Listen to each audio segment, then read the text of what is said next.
Bonjour, je vais vous présenter le projet de l'aventure du Vallonia autour du monde, mais avant, je vais vous en raconter les origines. Au commencement, mes parents développant leur passion pour la voile m'ont jeté dans la marmite à mes 2 ans et demi. En ma position de mini-mousse, j'apprenais l'équilibre en mer et la découverte de l'accastillage. Ma relation à la voile et à l'océan a commencé ici.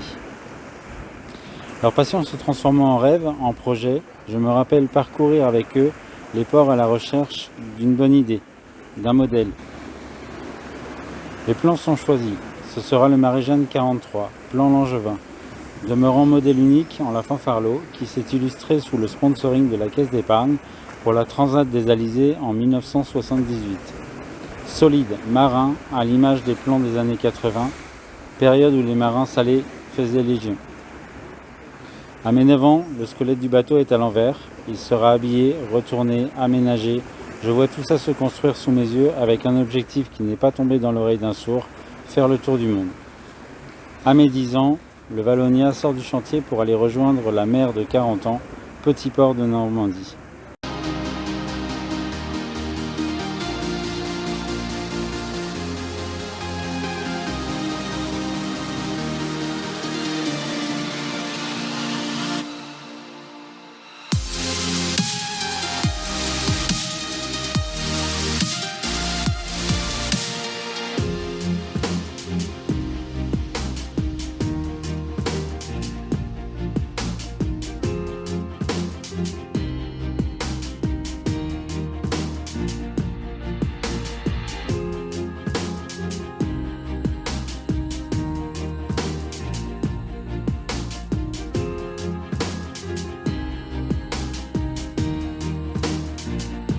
Finalement, le projet initial, confronté aux réalités, n'a pas pu être réalisé.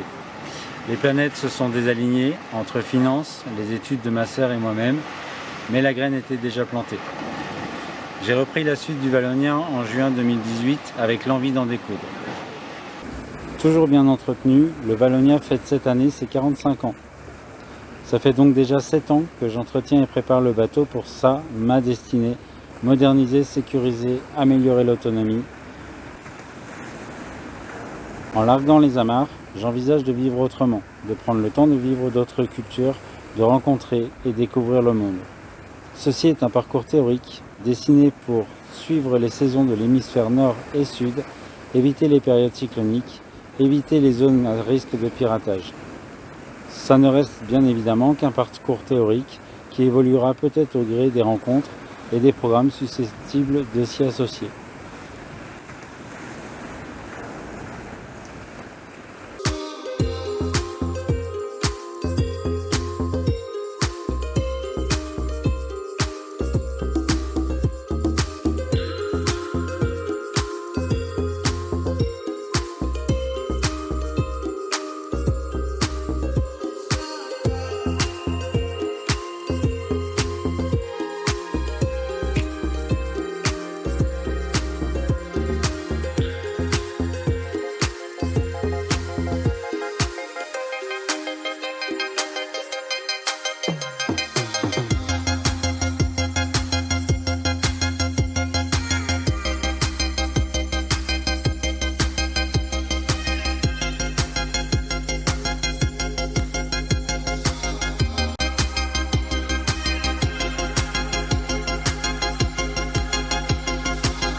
Mon projet se veut ouvert. Il ne s'agit pas que de partir à l'aventure pour répondre à une volonté individuelle, mais pour permettre la découverte, la pratique au gré du parcours. Permettre à des associations environnementales et sociétales de bénéficier de ce support pour exprimer leurs enjeux.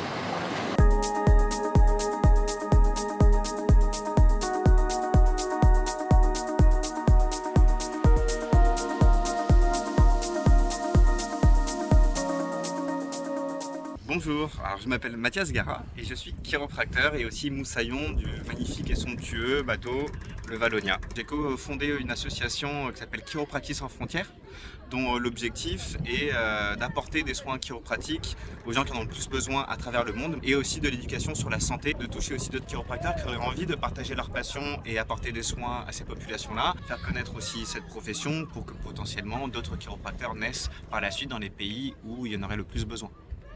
L'intérêt primordial, c'est ce voyage autour du monde nous permet à moindre coût pour l'association de toucher un maximum de personnes, de prodiguer des soins aux gens qui en ont le plus besoin dans des endroits peu accessibles dans le monde. Et pourquoi le Valonia?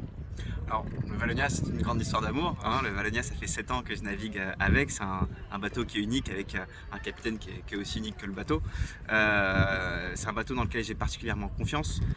C'est un bateau qui est fait pour la mer, pour la haute mer, pour faire le tour du monde, avec un capitaine qui est surtout très ouvert à l'accueil de projets qui soient humanitaires ou qui soient pour l'écologie, etc., à bord de son bateau pendant son tour du monde. En tout cas, sachez que l'expérience Valonia et de ces associations est une expérience qui est riche humainement et aussi qui apportera, je pense, de la plus-value aujourd'hui dans le monde dans lequel on est par rapport à l'écologie ou l'aspect plus humain et santé. Ok, merci Monsieur Gara.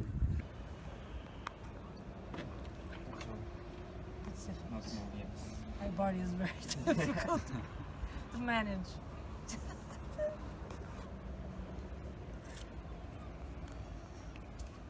Even when I'm One little boat, show me the Okay, I'm so feeling yes, we have already. a lot of people that pass through Believe- the island. believe There is a me. lot, It's very A lot hard of to things. do. We have the island. yeah. We have It's- the it's- coast. Yes. We have here the island like this. Okay. And the bar, we have two Oh. main lights here. Mhm. We do like this. And Okay. line. Okay. And then we come almost this way.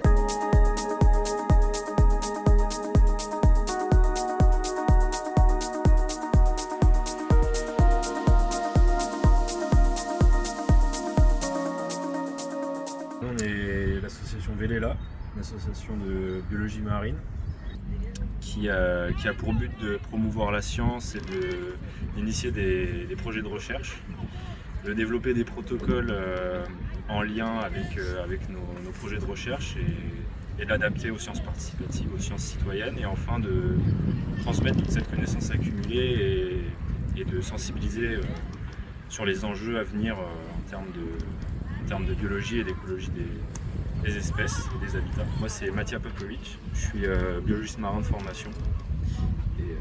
Et moi je suis Yann Poupard, je suis plongeur scientifique et pareil biologiste marin. Et Bruno Serranito, moi je suis chargé de recherche à la station marine de Dinan. Avec l'association, on essaie de développer différents projets de recherche et dont l'un va plutôt porter sur le plancton, l'ichtyoplancton, donc plutôt porter sur les poissons. Et c'est dans ce contexte-là qu'on va avoir notamment besoin de bateaux plaisanciers pour pouvoir mettre en place des dispositifs de collecte de données. Utiliser des voiliers de plaisance, ça permet d'aller dans des zones où justement la science ne va pas forcément. Le trajet du Valonia nous a quand même permis de bien réfléchir, de se dire là on a une opportunité de faire de la recherche dans des zones où d'habitude la recherche ne peut pas forcément aller et à répondre à des questions scientifiques. Le Valonia, c'est un bateau qui tient très bien la mer, qui est hauturier. On a pu le voir, on a testé nos protocoles par 47 nœuds de vent et on a vu que les manips étaient réalisables en sécurité sur la collecte de données. Et l'organisation à bord de la logistique scientifique s'y fait bien et s'y apprête bien. Malgré que le bateau ne fasse que 13 mètres, on peut y être 7 à bord, plus du matériel scientifique et même du matériel de plongée. Donc c'est un bon bateau pour naviguer et faire cette expédition. C'est un peu l'idée de cet assaut qui est un peu né avec le capitaine aussi. Parce on en a parlé beaucoup, vu que le capitaine est océanographe de formation aussi. Donc on a échangé pendant les quarts de nuit beaucoup sur cet aspect science et intérêt aussi de prendre son bateau pour faire de la science embarquée.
Bienvenue à bord.